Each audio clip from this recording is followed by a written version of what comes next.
In this tutorial, we are going to show you how to add staff members to your account and how they can log in and access and update certain information. We are also going to show you how to set permissions for each staff member as well. First, to add a staff member, you are going to want to click on My Organization and then click on Staff. Once here, you're going to be able to add a staff member by going to Actions, clicking Add New Staff Member, and entering the staff member's information. At the very bottom, you'll be able to assign a permissions group to that staff member. Once you enter in all of the staff member's information and click Add Staff Member, we will send the staff member an email with a link to create a password so they can log in and begin helping you update your information online. Once a staff member is logged into the account, they're going to want to go to the My Account section and click on Defaults and set up their defaults here. They're also going to want to set up their email templates as well, and their newsletter templates, and their application email templates for their specific account. One thing to note, when you first set up your account, probably before you even add a staff member, you're going to want to go to your user group section. This is actually where you create the permission group, so it's very easy to do this. You just go to Actions, go to Add New User Group, and you can name the group. So let's say this is just going to be for medical record staff only.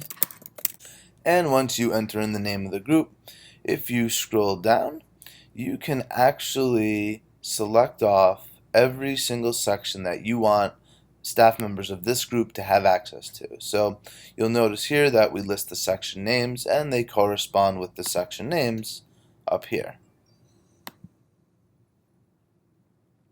Over here, this is a glossary of terms which explain what each of these mean. Just to briefly go over it, the index will give them access to that main section. The show page will actually let them view individual records within that section. Create will let them add new records. So for example, in the pets index, if they were to have this create permission checked off, they will be able to add a pet. Update will allow them to edit a record. Archive will allow them to archive, and delete will allow them to delete. If you check off all, it actually gives you access to all of these permissions.